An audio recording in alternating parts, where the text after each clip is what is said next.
I think we as the hockey community owe the Vegas Golden Knights an apology, and here is why.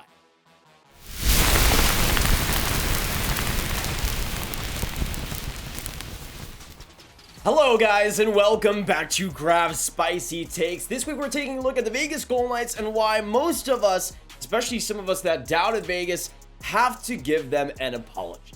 Now let's first talk about the elephant in the room in the Marc-Andre Fleury situation, where Fleury was traded to Chicago from Vegas just a month after he won the Vezina Trophy. And this is where the Vegas hate really started to reach an all-time high, as we learned that Fleury's camp learned of this trade via Twitter, which is not what's supposed to happen, by the way. But there's also some facts that have been left out of this story, and President of Hockey Operations for the Knights, George McPhee, has given us a lot more context on it. According to George McPhee, the reason why Vegas didn't notify Fleury was because his agent and his camp were sabotaging the trade, according to his words, saying that if he got traded to somewhere else, he would end up retiring, which obviously sunk the trade value, and Vegas decided to cut off communications, which you can understandably see. If the agent of my player was going to other teams saying that he would retire if a trade happened while you're trying to make a trade, I can understandably see why you'd be mad, and it also gives us a great reason why the trade value was so low on top of that cap hit being so big. And at the time, everybody was confused why the Golden Knights were trading Fleury right after he had that Vezina Trophy winning season, why they would make a move like that. But if they knew that Fleury was going to decline a bit and not be at that level over the next few years, and you already had Robin Lehner signed to his $5 million deal, then it does make sense for Vegas to move on. They did, and it was a business decision that so far has worked out perfectly. Now let's talk about another elephant in the room and another reason why Vegas gets so much hate in the roster turnover. A big reason why people hate Vegas is because they traded so many players for the past few years. But let's take a look at that claim. In the 2018 season, their inaugural season, the Golden Knights had an amazing year, going all the way to the Stanley Cup Finals.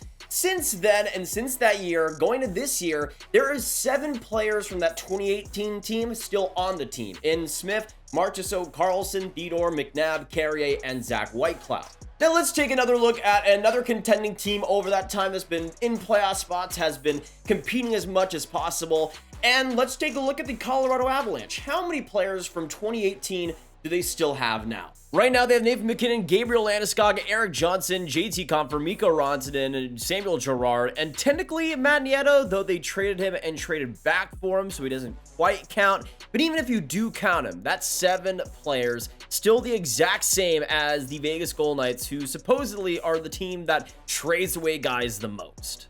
The Colorado Avalanche literally have less players still on the roster from 2018 to now than the Vegas Golden Knights, who have the so-called roster management and trading everybody away problem, which seems pretty interesting, doesn't it? But then let's go on to this season, and even though they did hire Bruce Cassidy as their head coach in July of the offseason, which was a big move for them, there was also a lot of question marks surrounding the Golden Knights and if they'd even make the playoffs this season, especially when you consider in August, it was confirmed that Robin Lehner would miss the entire season due to hip surgery, and that kind of put the Golden Knights' playoff hopes in question. Their starter was going to be either Laurent Brossoit or Adin Hill, and those aren't exactly inspiring options. But as we know, Logan Thompson burst onto the scene, the forward group was able to collect themselves, and they looked a lot more confident all around, and after December 1st, they were first place in the Western Conference, and have continued to soar. Among all NHL teams, they're 5th in the entire league, and 1st in the Western Conference in points, with 92 points in 70 games, and a 43-21-6 record,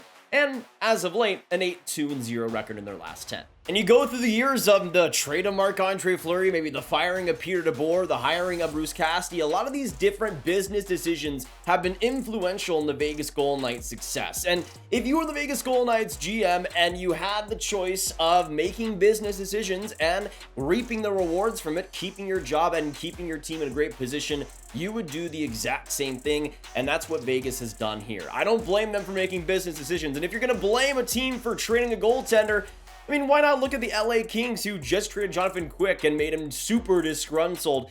You can look at that situation too. But Vegas is not an isolated team. They aren't the only team making these business decisions, and just because they are isn't a reason to hate it. And you might disagree and you might hate Vegas anyways, and that's perfectly acceptable, but dagnabbit, this is Spicy Takes, and spicy takes are what you're gonna get. But that's it for this week's episode. Thank you guys so much for tuning in. If you did enjoy, hit that like button, hit that subscribe button, hit that notification bell. Comment down below your thoughts. Do you blame Vegas? Do you hate Vegas? Do you think they're underrated in a way? Do you think they're overhated, underhated? Let us know. Of course, share the video with all the hockey fans you guys know online, and I'll see you in the next one. Have a great day, and goodbye.